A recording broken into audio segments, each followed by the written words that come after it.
Buen viaje, señor presidente, de Gabriel García Márquez.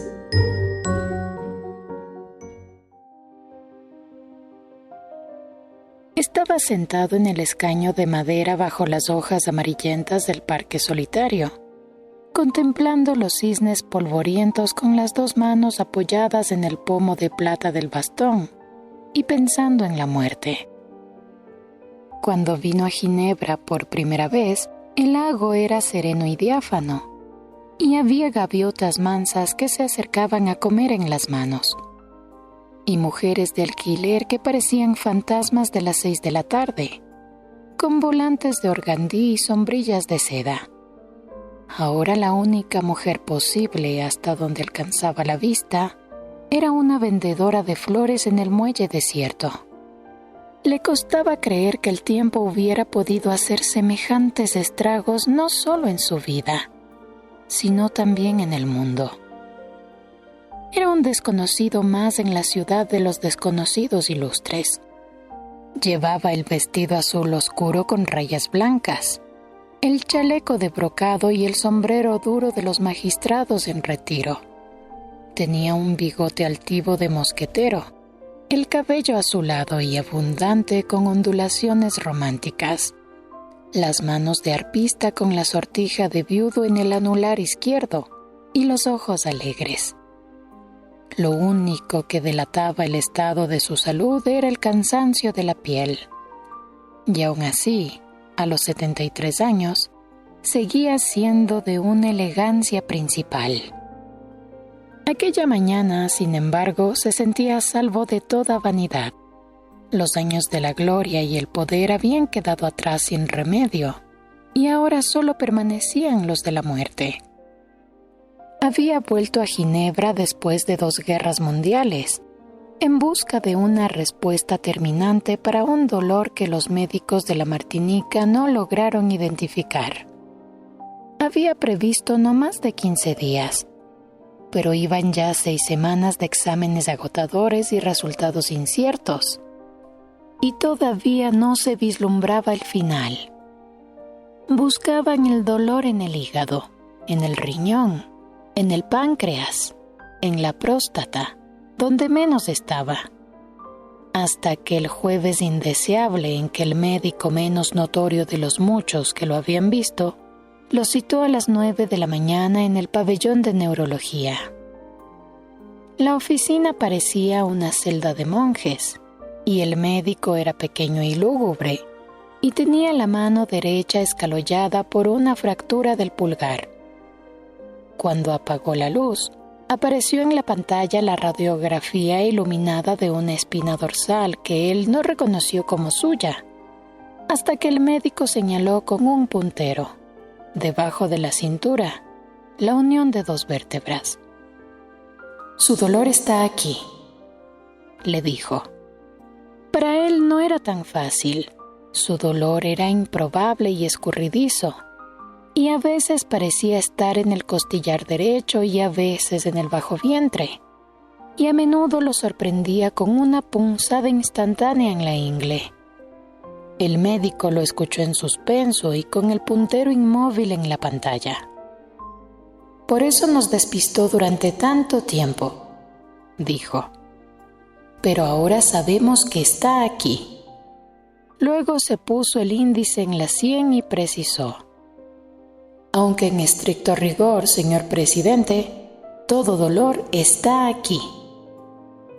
Su estilo clínico era tan dramático que la sentencia final pareció benévola. El presidente tenía que someterse a una operación arriesgada e inevitable. Este le preguntó cuál era el margen de riesgo, y el viejo doctor lo envolvió en una luz de incertidumbre. «No podríamos decirlo con certeza», le dijo. Hasta hacía poco, precisó, los riesgos de accidentes fatales eran grandes, y más aún los de distintas parálisis de diversos grados. Pero con los avances médicos de las 2 guerras, esos temores eran cosas del pasado. «Váyase tranquilo», concluyó. «Prepare bien sus cosas y avísenos.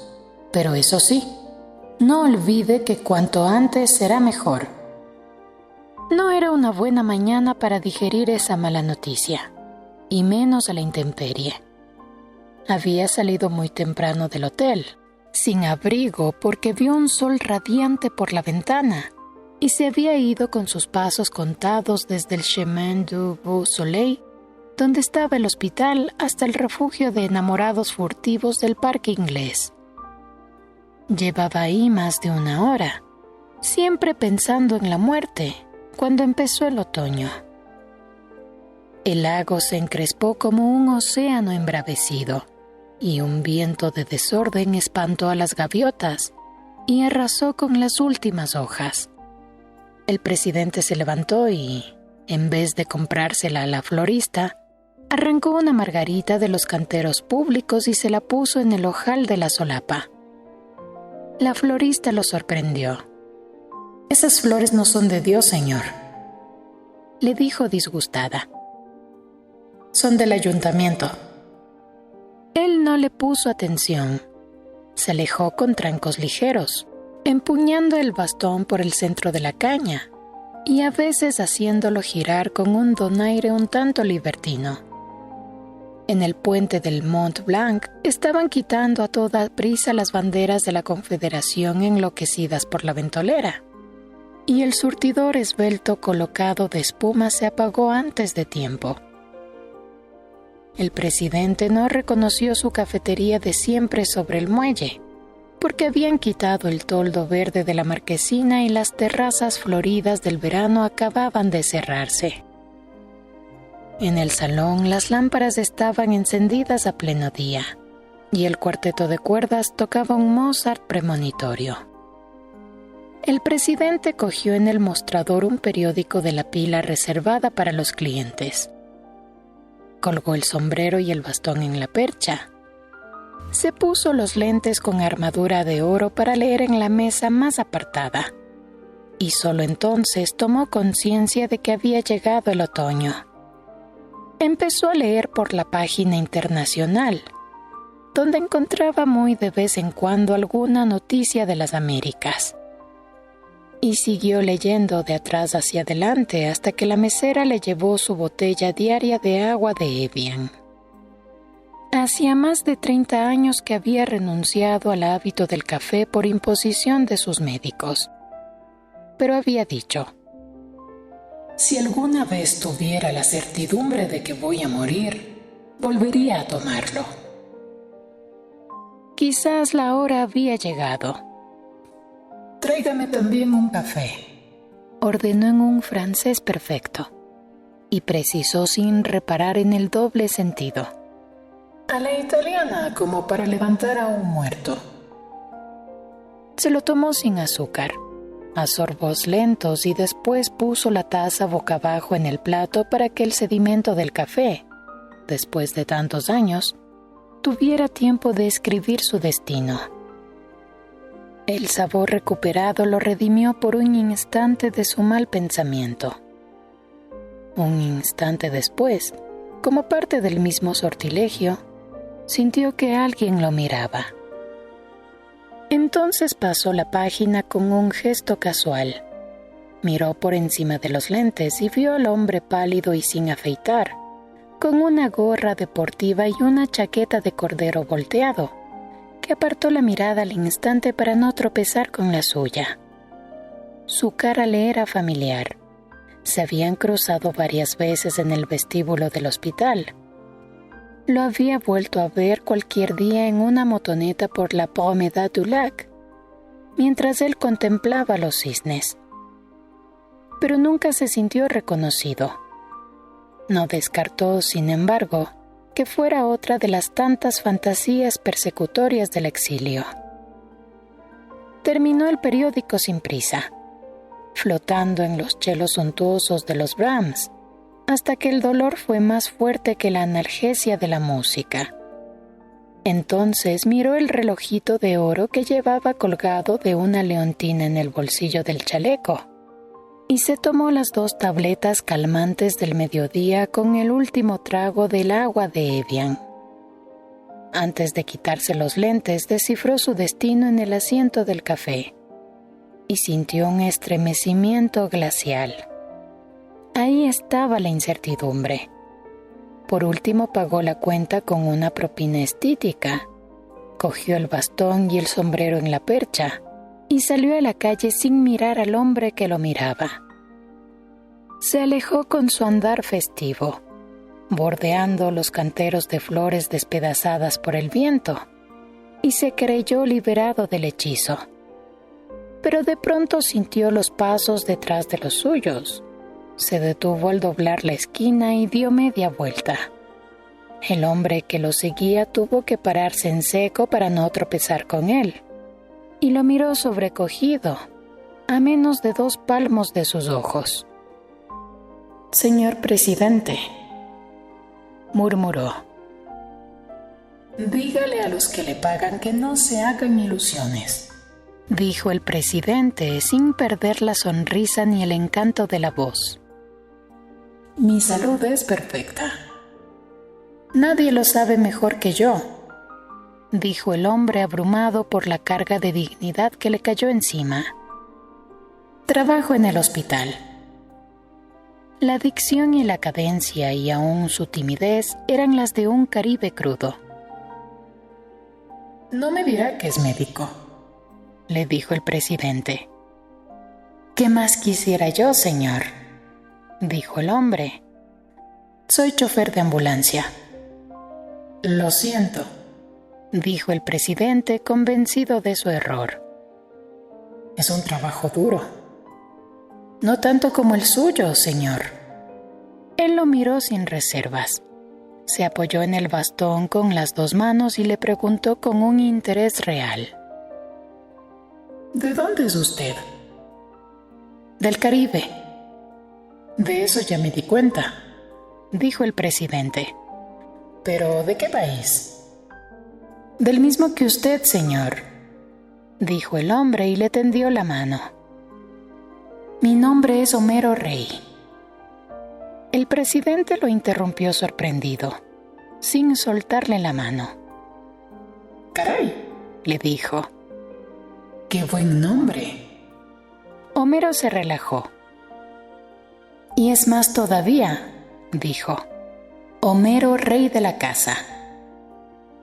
Una cuchillada invernal los sorprendió indefensos en mitad de la calle. El presidente se estremeció hasta los huesos y comprendió que no podría caminar sin abrigo las 2 cuadras que le faltaban hasta la fonda de pobres donde solía comer. «¿Ya almorzó?», le preguntó a Homero. «Nunca almuerzo», dijo Homero. «Como una sola vez por la noche en mi casa». «Haga una excepción por hoy», le dijo él con todos sus encantos a flor de piel. «Lo invito a almorzar». Lo tomó del brazo y lo condujo hasta el restaurante de enfrente, con el nombre dorado en la marquesina de lona. Le Veau Couronné. El interior era estrecho y cálido, y no parecía haber un sitio libre. Homero Rey, sorprendido de que nadie reconociera al presidente, siguió hasta el fondo del salón para pedir ayuda. «¿Es presidente en ejercicio?», le preguntó el patrón. «No», dijo Homero. «Derrocado». El patrón soltó una sonrisa de aprobación. «Para esos», dijo, «tengo siempre una mesa especial». Los condujo a un lugar apartado en el fondo del salón donde podían charlar a gusto. El presidente se lo agradeció. «No todos reconocen como usted la dignidad del exilio», dijo. La especialidad de la casa eran las costillas de buey al carbón. El presidente y su invitado miraron en torno y vieron en las otras mesas los grandes trozos asados con un borde de grasa tierna. «Es una carne magnífica», murmuró el presidente. «Pero la tengo prohibida». Fijó en Homero una mirada traviesa y cambió de tono. «En realidad, tengo prohibido todo», También tiene prohibido el café, dijo Homero. Y sin embargo lo toma. ¿Se dio cuenta?, dijo el presidente. Pero hoy fue solo una excepción en un día excepcional. La excepción de aquel día no fue solo con el café. También ordenó una costilla de buey al carbón y una ensalada de legumbres frescas, sin más aderezo que un chorro de aceite de olivas. Su invitado pidió lo mismo, más media garrafa de vino tinto. Mientras esperaban la carne, Homero sacó del bolsillo de la chaqueta una billetera sin dinero y con muchos papeles, y le mostró al presidente una foto descolorida. Él se reconoció en mangas de camisa, con varias libras menos y el cabello y el bigote de un color negro intenso, en medio de un tumulto de jóvenes que se habían empinado para sobresalir. De una sola mirada reconoció el lugar. Reconoció los emblemas de una campaña electoral aborrecible. Reconoció la fecha ingrata. ¡Qué barbaridad!, murmuró. Siempre he dicho que uno envejece más rápido en los relatos que en la vida real. Y devolvió la foto con el gesto de un acto final. Lo recuerdo muy bien, dijo. Fue hace miles de años en la gallera de San Cristóbal de las Casas. Es mi pueblo, dijo Homero y se señaló a sí mismo en el grupo. Este soy yo. El presidente lo reconoció. Era una criatura. Casi, dijo Homero. Estuve con usted en toda la campaña del sur como dirigente de las brigadas universitarias. El presidente se anticipó al reproche. Yo, por supuesto, ni siquiera me fijaba en usted, dijo. Al contrario, era muy gentil con nosotros, dijo Homero. Pero éramos tantos que no es posible que se acuerde. ¿Y luego? ¿Quién lo puede saber más que usted?, dijo Homero. Después del golpe militar, lo que es un milagro es que los dos estemos aquí, listos para comernos medio buey. No muchos tuvieron la misma suerte. En ese momento les llevaron los platos. El presidente se puso la servilleta en el cuello, como un babero de niño, y no fue insensible a la callada sorpresa del invitado. Si no hiciera esto, perdería una corbata en cada comida, dijo. Antes de empezar, probó la sazón de la carne. La aprobó con un gesto complacido y volvió al tema. Lo que no me explico, dijo, es por qué no se me había acercado antes en vez de seguirme como un sabueso. Entonces Homero le contó que lo había reconocido desde que lo vio entrar en el hospital por una puerta reservada para casos muy especiales.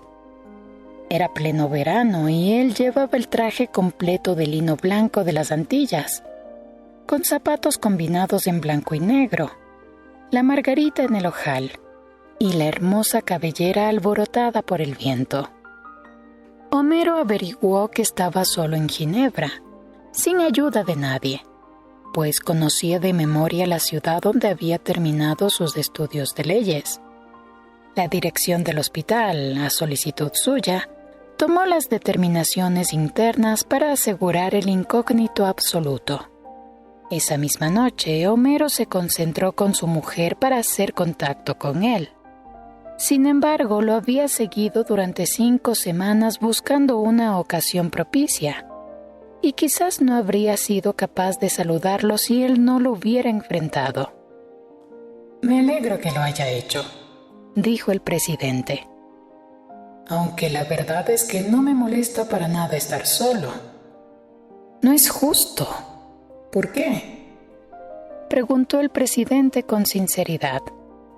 La mayor victoria de mi vida ha sido lograr que me olviden.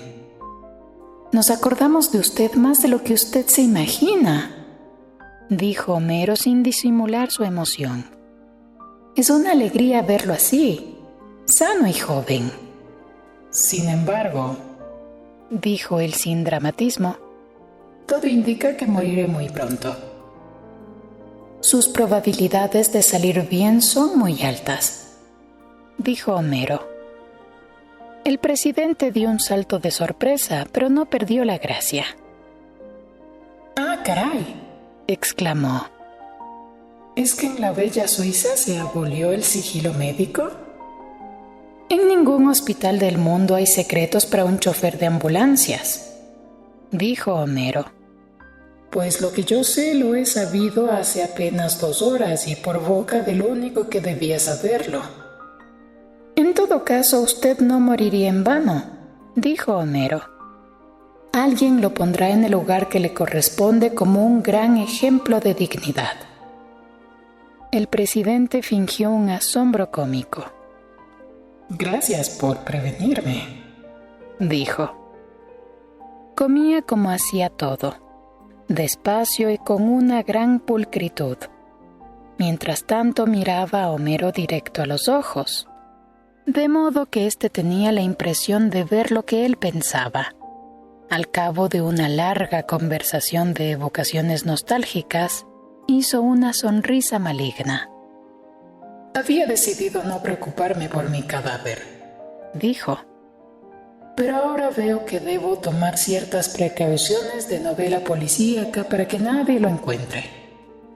Será inútil, bromeó Homero a su vez. En el hospital no hay misterios que duren más de 1 hora.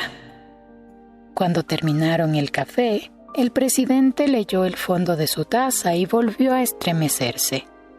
El mensaje era el mismo. Sin embargo, su expresión no se alteró. Pagó la cuenta en efectivo, pero antes verificó la suma varias veces. Contó varias veces el dinero con cuidado excesivo y dejó una propina que solo mereció un gruñido del mesero. Ha sido un placer, concluyó al despedirse de Homero.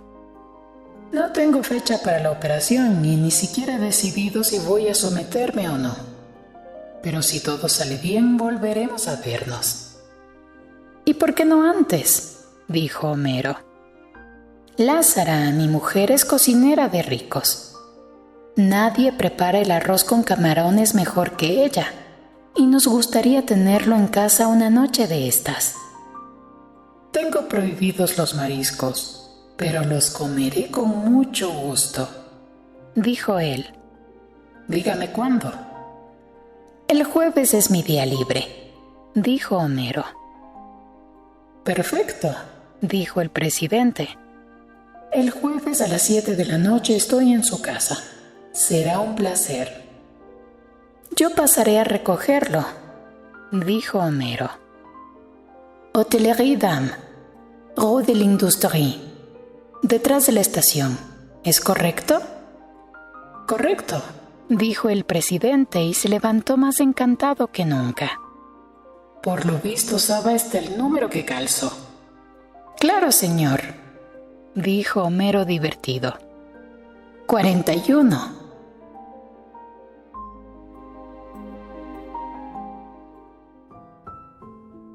Lo que Homero Rey no le contó al presidente, pero se lo siguió contando durante años a todo el que quiso oírlo, fue que su propósito inicial no era tan inocente. Como otros choferes de ambulancia, tenía arreglos con empresas funerarias y compañías de seguro para vender servicios dentro del mismo hospital, sobre todo a pacientes extranjeros y de escasos recursos. Eran ganancias mínimas y además había que repartirlas con otros empleados que se pasaban de mano en mano los informes secretos sobre los enfermos graves. Pero era un buen consuelo para un desterrado sin porvenir que subsistía a duras penas con su mujer y sus 2 hijos con un sueldo ridículo. Lázara Davis, su mujer, fue más realista. Era una mulata fina de San Juan de Puerto Rico, menuda y maciza, del color del caramelo en reposo y con unos ojos de perra brava que le iban muy bien a su modo de ser.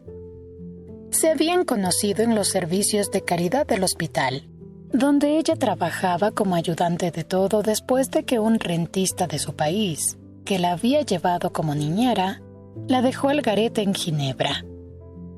Se habían casado por el rito católico, aunque ella era princesa yoruba y vivían en una sala y 2 dormitorios en el 8º piso sin ascensor de un edificio de emigrantes africanos.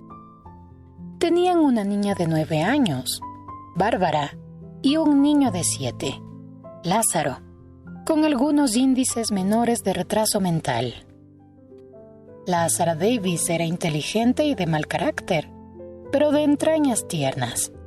Se consideraba a sí misma como una Tauro pura y tenía una fe ciega en sus augurios astrales.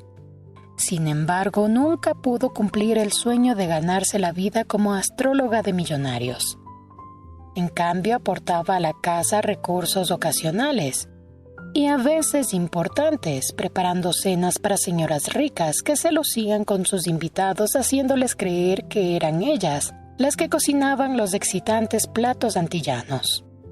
Homero, por su parte, era tímido de solemnidad y no daba para más de lo poco que hacía. Pero Lázara no concebía la vida sin él por la inocencia de su corazón y el calibre de su arma. Les había ido bien, pero los años venían cada vez más duros y los niños crecían. Por los tiempos en que llegó el presidente, habían empezado a picotear sus ahorros de 5 años. De modo que cuando Homero Rey lo descubrió entre los enfermos incógnitos del hospital, se les fue de la mano en las ilusiones. No sabían a ciencia cierta qué le iban a pedir, ni con qué derecho. En el primer momento habían pensado venderle el funeral completo, incluidos el embalsamamiento y la repatriación. Pero poco a poco se fueron dando cuenta de que la muerte no parecía tan inminente como al principio. El día del almuerzo estaban ya aturdidos por las dudas. La verdad es que Homero no había sido dirigente de brigadas universitarias, ni nada parecido. Y la única vez que participó en la campaña electoral fue cuando tomaron la foto que habían logrado encontrar por milagro traspapelada en el ropero. Pero su fervor era cierto. Era cierto también que había tenido que huir del país por su participación en la resistencia callejera contra el golpe militar, aunque la única razón para seguir viviendo en Ginebra después de tantos años era su pobreza de espíritu. Así que una mentira de más o de menos no debía ser un obstáculo para ganarse el favor del presidente. La primera sorpresa de ambos fue que el desterrado ilustre viviera en un hotel de 4ª categoría en el barrio triste de la Grotte, entre emigrantes asiáticos y mariposas de la noche, y que comiera solo en fondas de pobres, cuando Ginebra estaba llena de residencias dignas para políticos en desgracia. Homero lo había visto repetir día tras día los actos de aquel día. Lo había acompañado de vista y a veces a una distancia menos que prudente en sus paseos nocturnos por entre los muros lúgubres y los colgajos de campánulas amarillas de la ciudad vieja. Lo había visto absorto durante horas frente a la estatua de Calvino. Había subido tras él paso a paso la escalinata de piedra, sofocado por el perfume ardiente de los jazmines, para contemplar los lentos atardeceres del verano en la cima del Bourg-le-Faux.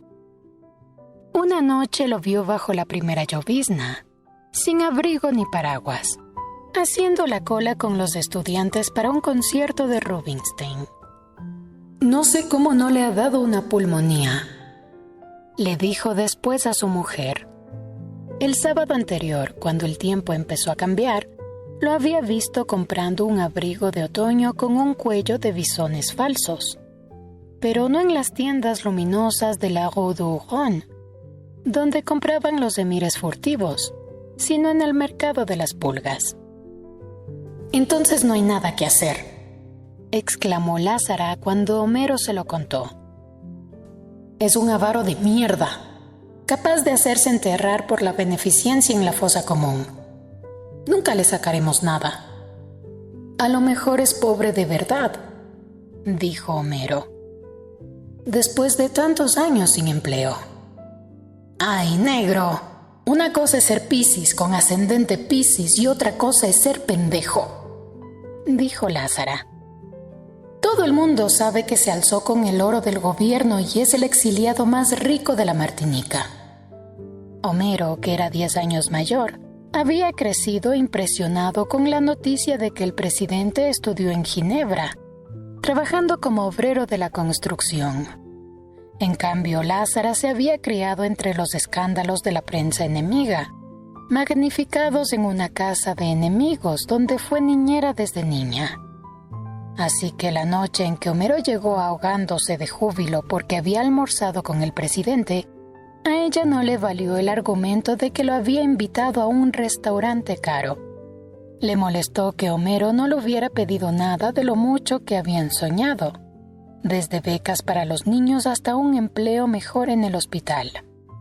Le pareció una confirmación de sus sospechas la decisión de que echaran el cadáver a los buitres en vez de gastarse sus francos en un entierro digno y una repatriación gloriosa.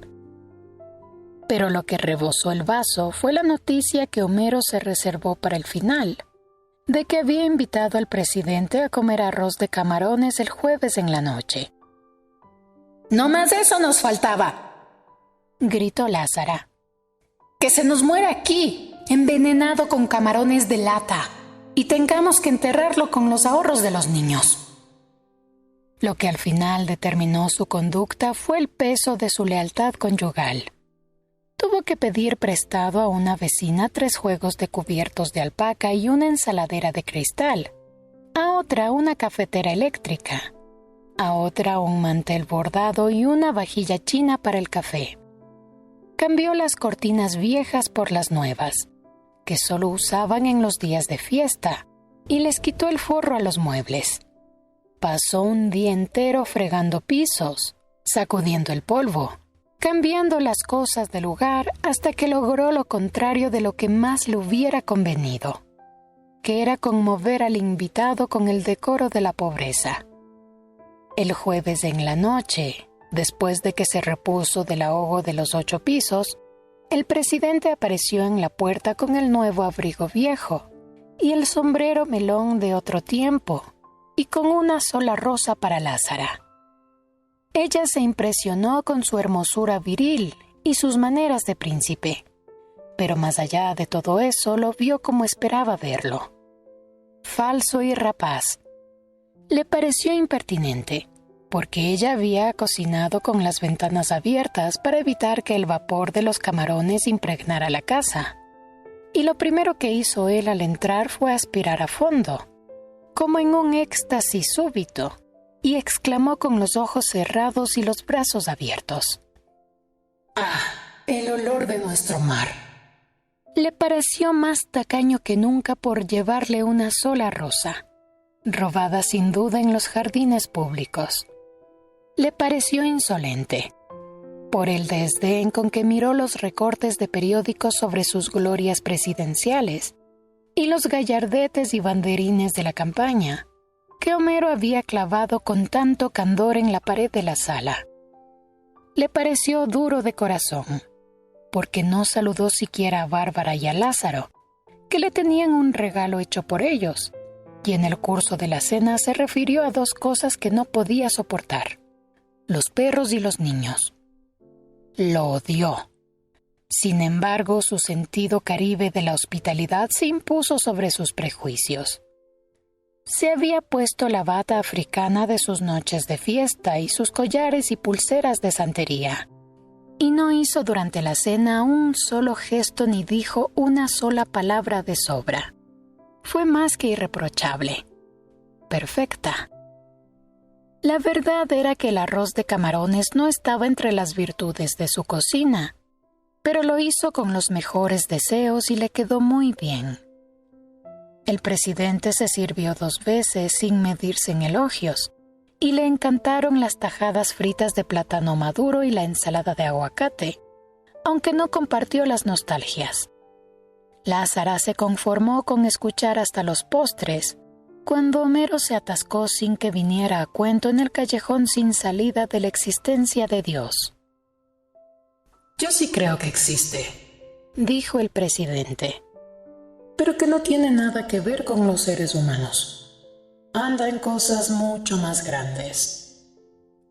Yo solo creo en los astros, dijo Lázara y escrutó la reacción del presidente.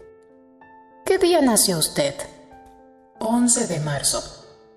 Tenía que ser, dijo Lázara con un sobresalto triunfal y preguntó de buen tono.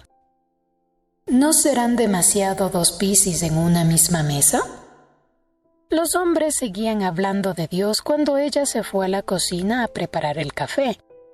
Había recogido los trastos de la comida y ansiaba con toda su alma que la noche terminara bien. De regreso a la sala con el café le salió al encuentro una frase suelta del presidente que la dejó atónita. No lo dude, mi querido amigo. Lo peor que pudo pasarle a nuestro pobre país es que yo fuera presidente. Homero vio a Lázara en la puerta con las tazas chinas y la cafetera prestada, y creyó que se iba a desmayar. También el presidente se fijó en ella. No me mire así, señora, le dijo de buen tono. Estoy hablando con el corazón. Y luego, volviéndose a Homero, terminó. Menos mal que estoy pagando cara mi insensatez. Lázara sirvió el café. Apagó la lámpara cenital de la mesa, cuya luz inclemente estorbaba para conversar, y la sala quedó en una penumbra íntima. Por primera vez se interesó en el invitado, cuya gracia no alcanzaba a disimular su tristeza. La curiosidad de Lázara aumentó cuando él terminó el café y puso la taza boca abajo en el plato para que reposara el asiento. El presidente les contó en la sobremesa que había escogido la isla de Martinica para su destierro, por la amistad con el poeta Aimé Césaire, que por aquel entonces acababa de publicar su Cahiers du retour au pays natal, y le prestó ayuda para iniciar su nueva vida. Con lo que les quedaba de la herencia de la esposa, compraron una casa de maderas nobles en las colinas de Fort-de-France, con alambreras en las ventanas y una terraza de mar llena de flores primitivas, donde era un gozo dormir con el alboroto de los grillos y la brisa de melaza y ron de caña de los trapiches.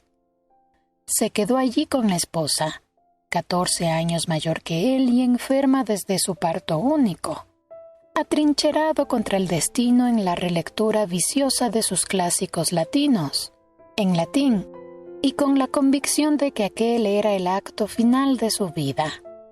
Durante años tuvo que resistir las tentaciones de toda clase de aventuras que le proponían sus partidarios derrotados. Pero nunca volví a abrir una carta, dijo. Nunca, desde que descubrí que hasta las más urgentes eran menos urgentes una semana después, y que a los 2 meses no se acordaba de ellas ni el que las había escrito. Miró a Lázara a media luz cuando encendió un cigarrillo y se lo quitó con un movimiento ávido de los dedos. Le dio una chupada profunda y retuvo el humo en la garganta. Lázara, sorprendida, cogió la cajetilla y los fósforos para encender otro, pero él le devolvió el cigarrillo encendido. Fuma usted con tanto gusto que no pude resistir la tentación, le dijo él. Pero tuvo que soltar el humo porque sufrió un principio de tos. Abandoné el vicio hace muchos años, pero él no me abandonó a mí por completo, dijo. Algunas veces ha logrado vencerme, como ahora. La tos le dio 2 sacudidas más. Volvió el dolor. El presidente miró la hora en el relojito de bolsillo y tomó las 2 tabletas de la noche. Luego escrutó el fondo de la taza. No había cambiado nada, pero esta vez no se estremeció. Algunos de mis antiguos partidarios han sido presidentes después que yo, dijo. Sayago, dijo Homero. Sayago y otros, dijo él. Pero como yo, todos como yo, usurpando un honor que no merecíamos, con un oficio que no sabíamos hacer. Algunos persiguen solo el poder, pero la mayoría busca todavía menos: el empleo. Lázara se encrespó. ¿Usted sabe lo que dicen de usted?, le preguntó. Homero, alarmado, intervino. Son mentiras. Son mentiras y no lo son, dijo el presidente con una calma celestial. Tratándose de un presidente, las peores ignominias pueden ser las dos cosas al mismo tiempo: verdad y mentira. Había vivido en la Martinica todos los días del exilio, sin más contactos con el exterior que las pocas noticias del periódico oficial, sosteniéndose con las clases de español y latín en un liceo oficial y con las traducciones que a veces le encargaba a César. El calor era insoportable en agosto, y él se quedaba en la hamaca hasta el mediodía, leyendo al arrullo del ventilador de aspas del dormitorio. Su esposa se ocupaba de los pájaros que criaba en libertad, aún en las horas de más calor, protegiéndose del sol con un sombrero de paja de alas grandes, adornado de frutillas artificiales y flores de organdí. Pero cuando bajaba el calor era bueno tomar el fresco en la terraza. Él con la vista fija en el mar hasta que se hundía en las tinieblas, y ella en su mecedor de mimbre, con el sombrero roto y las sortijas de fantasía en todos los dedos, viendo pasar los buques del mundo. «Ese va para Puerto Santo», decía ella. «Ese casi no puede andar con la carga de guineos de Puerto Santo», decía, pues no le parecía posible que pasara un buque que no fuera de su tierra. Él se hacía el sordo, aunque al final ella logró olvidar mejor que él, porque se quedó sin memoria. Permanecían así hasta que terminaban los crepúsculos fragorosos y tenían que refugiarse en la casa derrotados por los zancudos. Uno de esos tantos agostos, mientras leía el periódico en la terraza, el presidente dio un salto de asombro. «¡Ah, caray!», dijo. «He muerto en Estoril». Su esposa, levitando en el sopor, se espantó con la noticia. Eran 6 líneas en la página 5 del periódico que se imprimía a la vuelta de la esquina, en el cual se publicaban sus traducciones ocasionales y cuyo director pasaba a visitarlo de vez en cuando. Y ahora decía que había muerto en Estoril de Lisboa, balneario y guarida de la decadencia europea, donde nunca había estado y tal vez el único lugar del mundo donde no hubiera querido morir. La esposa murió de veras un año después, atormentada por el último recuerdo que le quedaba para aquel instante, el del único hijo que había participado en el derrocamiento de su padre y que fue fusilado más tarde por sus propios cómplices. El presidente suspiró. «Así somos, y nada podrá rendirnos», dijo. «Un continente concebido por las heces del mundo entero sin un instante de amor. Hijos de raptos, de violaciones, de tratos infames, de engaños, de enemigos con enemigos». Se enfrentó a los ojos africanos de Lázara, que lo escudriñaban sin piedad, y trató de amansarla con su labia de viejo maestro. «La palabra mestizaje significa mezclar las lágrimas con la sangre que corre. ¿Qué puede esperarse de semejante brebaje?». Lázara lo clavó en su sitio con un silencio de muerte, pero logró sobreponerse poco antes de la medianoche y lo despidió con un beso formal. El presidente se opuso a que Homero lo acompañara al hotel, pero no pudo impedir que lo ayudara a conseguir un taxi. De regreso a casa, Homero encontró a su mujer descompuesta de furia. «Ese es el presidente mejor tumbado del mundo», dijo ella. «Un tremendo hijo de puta». A pesar de los esfuerzos que hizo Homero por tranquilizarla, pasaron en vela una noche terrible. Lázara reconocía que era uno de los hombres más bellos que había visto, con un poder de seducción devastadora y una virilidad de cemental. Así como está, viejo y jodido, debe ser todavía un tigre en la cama, dijo. Pero creía que esos dones de Dios los había malbaratado al servicio de la simulación.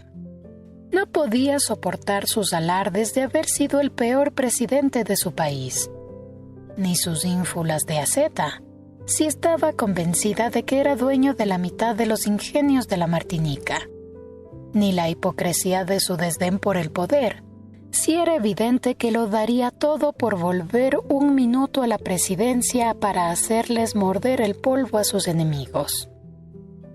Y todo eso, concluyó, solo por tenernos rendidos a sus pies. ¿Qué puede ganar con eso?, dijo Homero. Nada, dijo ella. Lo que pasa es que la coquetería es un vicio que no se sacia con nada. Era tanta su furia que Homero no pudo soportarla en la cama y se fue a terminar la noche envuelto en una manta en el diván de la sala. Lázara se levantó también en la madrugada, desnuda de cuerpo entero, como solía dormir y estar en casa, y hablando consigo misma en un monólogo de una sola cuerda. En un momento borró de la memoria de la humanidad todo rastro de la escena indeseable.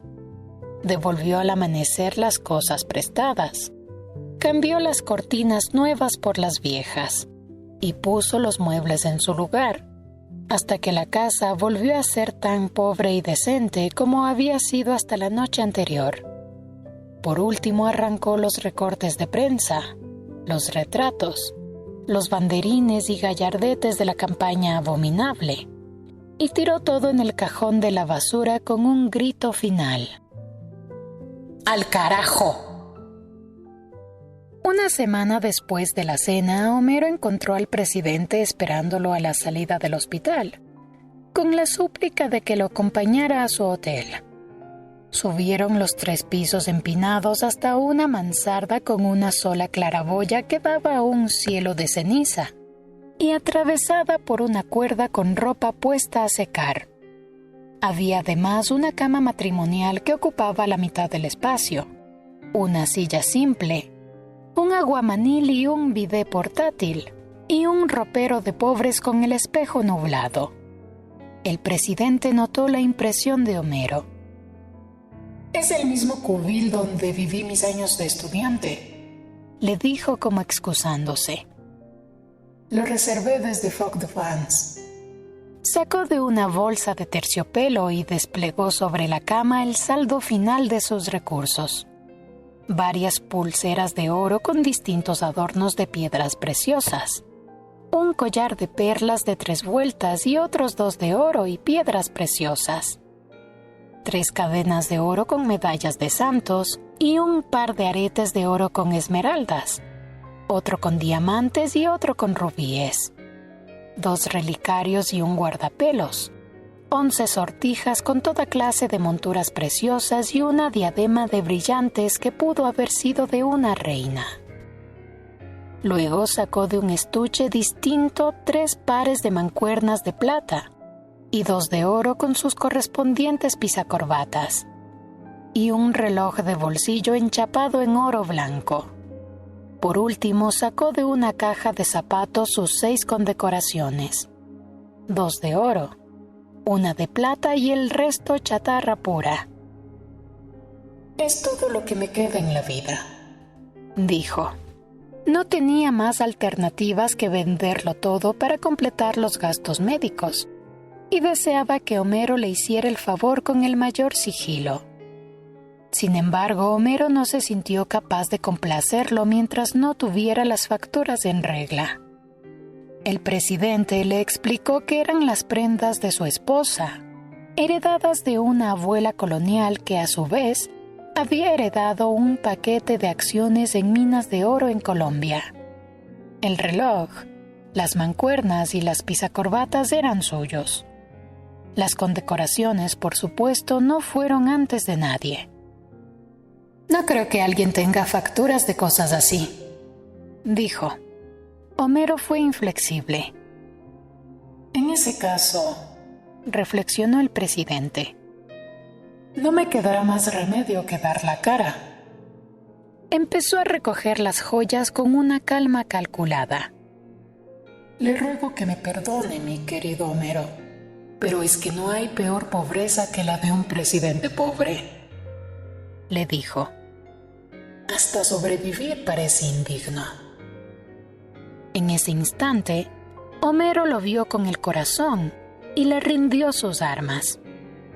Aquella noche, Lázara regresó tarde a casa. Desde la puerta vio las joyas radiantes bajo la luz mercurial del comedor, y fue como si hubiera visto un alacrán en su cama.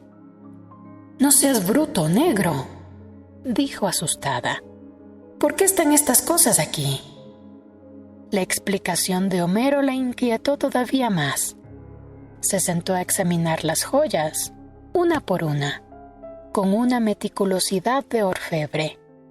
A un cierto momento suspiró. «Debe ser una fortuna». Por último, se quedó mirando a Homero sin encontrar una salida para su ofuscación. «Carajo», dijo. «¿Cómo hace uno para saber si todo lo que ese hombre dice es verdad?» «¿Y por qué no?», dijo Homero. «Acabo de ver que él mismo lava su ropa y la seca en el cuarto igual que nosotros, colgada en un alambre». «Por tacaño», dijo Lázara. «O por pobre», dijo Homero. Lázara volvió a examinar las joyas, pero ahora con menos atención porque ella también estaba vencida. Así que la mañana siguiente se vistió con lo mejor que tenía. Se aderezó con las joyas que le parecieron más caras.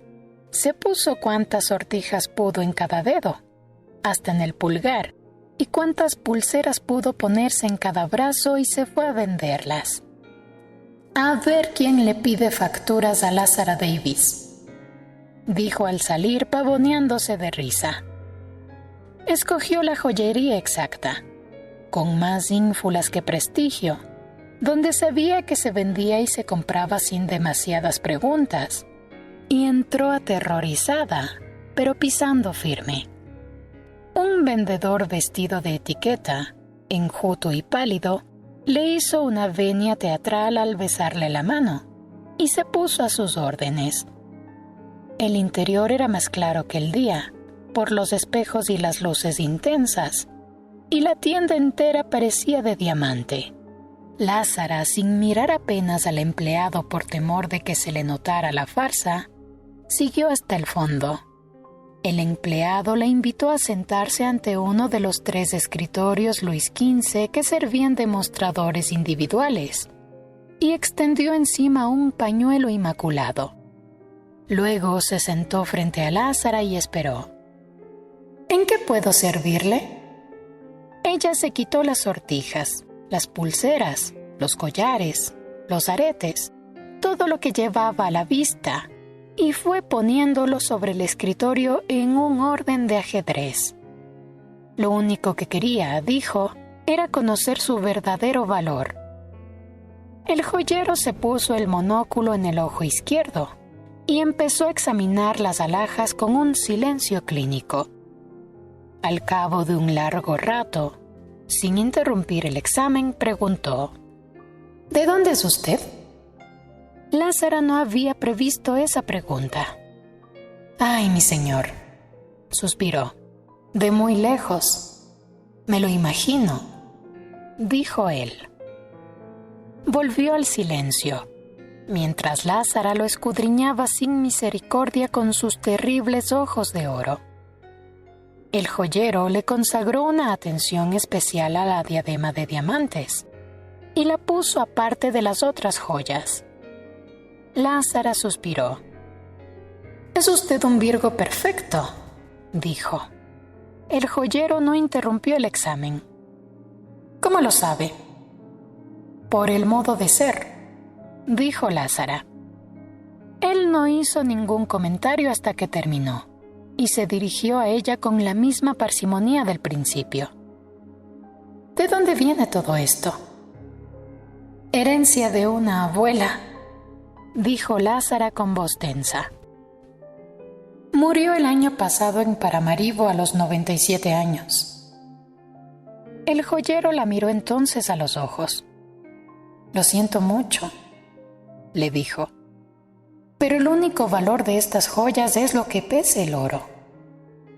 Cogió la diadema con la punta de los dedos y la hizo brillar bajo la luz deslumbrante. Salvo esta, dijo. Es muy antigua, egipcia tal vez, y sería invaluable si no fuera por el mal estado de los diamantes. Pero de todos modos tiene un cierto valor histórico. En cambio, las piedras de las otras alhajas, las amatistas, las esmeraldas, los rubíes, los ópalos, todas sin excepción, eran falsas. Sin duda las originales fueron buenas, dijo el joyero, mientras recogía las prendas para devolverlas. Pero de tanto pasar de una generación a otra se han ido quedando en el camino las piedras legítimas, reemplazadas por culos de botella. Lázara sintió una náusea verde, respiró hondo y dominó el pánico. El vendedor la consoló. Ocurre a menudo, señora. Ya lo sé, dijo Lázara aliviada. Por eso quiero salir de ellas. Entonces sintió que estaba más allá de la farsa y volvió a ser ella misma. Sin más vueltas, sacó del bolso las mancuernas, el reloj de bolsillo, los pisacorbatas, las condecoraciones de oro y plata y el resto de baratijas personales del presidente, y puso todo sobre la mesa. ¿También esto?, preguntó el joyero. Todo, dijo Lázara. Los francos suizos con que le pagaron eran tan nuevos que temió mancharse los dedos con la tinta fresca. Los recibió sin contarlos, y el joyero la despidió en la puerta con la misma ceremonia del saludo. Ya de salida, sosteniendo la puerta de cristal para cederle el paso, la demoró un instante. «Y una última cosa, señora», le dijo. «Soy Acuario». A la primera noche, Homero y Lázara llevaron el dinero al hotel. Hechas otra vez las cuentas, faltaba un poco más. De modo que el presidente se quitó y fue poniendo sobre la cama el anillo matrimonial, el reloj con la leontina y las mancuernas y el pisacorbatas que estaba usando. Lázara le devolvió el anillo. «Esto no», le dijo. «Un recuerdo así no se puede vender». El presidente lo admitió y volvió a ponerse el anillo. Lázara le devolvió a sí mismo el reloj del chaleco. «Esto tampoco», dijo. El presidente no estuvo de acuerdo, pero ella lo puso en su lugar. ¿A quién se le ocurre vender relojes en Suiza? Ya vendimos uno, dijo el presidente. Sí, pero no por el reloj, sino por el oro. También este es de oro, dijo el presidente. Sí, dijo Lázara. Pero usted puede hasta quedarse sin operar, pero no sin saber qué hora es. Tampoco le aceptó la montura de oro de los lentes, aunque él tenía otro par de carey. Sopesó las prendas que tenía en la mano y puso término a las deudas. Además, dijo, con esto alcanza. Antes de salir descolgó la ropa mojada, sin consultárselo, y se la llevó para secarla y plancharla en la casa. Se fueron en la motoneta, Homero conduciendo y Lázara en la parrilla abrazada a su cintura. Las luces públicas acababan de encenderse en la tarde malva. El viento había arrancado las últimas hojas, y los árboles parecían fósiles desplumados. Un remolcador descendía por el ródano con un radio a todo volumen que iba dejando por las calles un reguero de música. George Brassens cantaba. Homero y Lázara corrían en silencio, embriagados por la canción y el olor memorable de los jacintos. Al cabo de un rato, ella pareció despertar de un largo sueño. «¡Carajo!», dijo. «¿Qué?». «El pobre viejo», dijo Lázara. «¡Qué vida de mierda!». El viernes siguiente, 7 de octubre, el presidente fue operado en una sesión de 5 horas que por el momento dejó las cosas tan oscuras como estaban. En rigor, el único consuelo era saber que estaba vivo. Al cabo de 10 días, lo pasaron a un cuarto compartido con otros enfermos y pudieron visitarlo. Era otro, desorientado y macilento, y con un cabello ralo que se le desprendía con el solo roce de la almohada. De su antigua prestancia solo le quedaba la fluidez de las manos. Su primer intento de caminar con 2 bastones ortopédicos fue descorazonador. Lázara se quedaba a dormir a su lado para ahorrarle el gasto de una enfermera nocturna. Uno de los enfermos del cuarto pasó la primera noche gritando por el pánico de la muerte. Aquellas veladas interminables acabaron con las últimas reticencias de Lázara. A los 4 meses de haber llegado a Ginebra, le dieron de alta. Homero, administrador meticuloso de sus fondos exiguos, pagó las cuentas del hospital y se lo llevó en su ambulancia con otros empleados que ayudaron a subirlo al 8º piso. Se instaló en la alcoba de los niños, a quienes nunca acabó de reconocer, y poco a poco volvió a la realidad. Se empeñó en los ejercicios de rehabilitación con un rigor militar y buena ropa de antaño, y volvió a caminar con su solo bastón. Pero aún vestido con la buena ropa de antaño, estaba muy lejos de ser el mismo, tanto por su aspecto como por el modo de ser. Temeroso del invierno que se anunciaba muy severo y que en realidad fue el más crudo de lo que iba del siglo, decidió regresar en un barco que zarpaba de Marsella el 13 de diciembre, contra el criterio de los médicos que querían vigilarlo un poco más. A última hora el dinero no alcanzó para tanto, y Lázara quiso completarlo a escondidas de su marido con un rasguño más en los ahorros de los hijos, pero también ahí encontró menos de lo que suponía. Entonces Homero le confesó que lo había cogido a escondidas de ella para completar la cuenta del hospital. «Bueno», se resignó Lázara. «digamos que era el hijo mayor».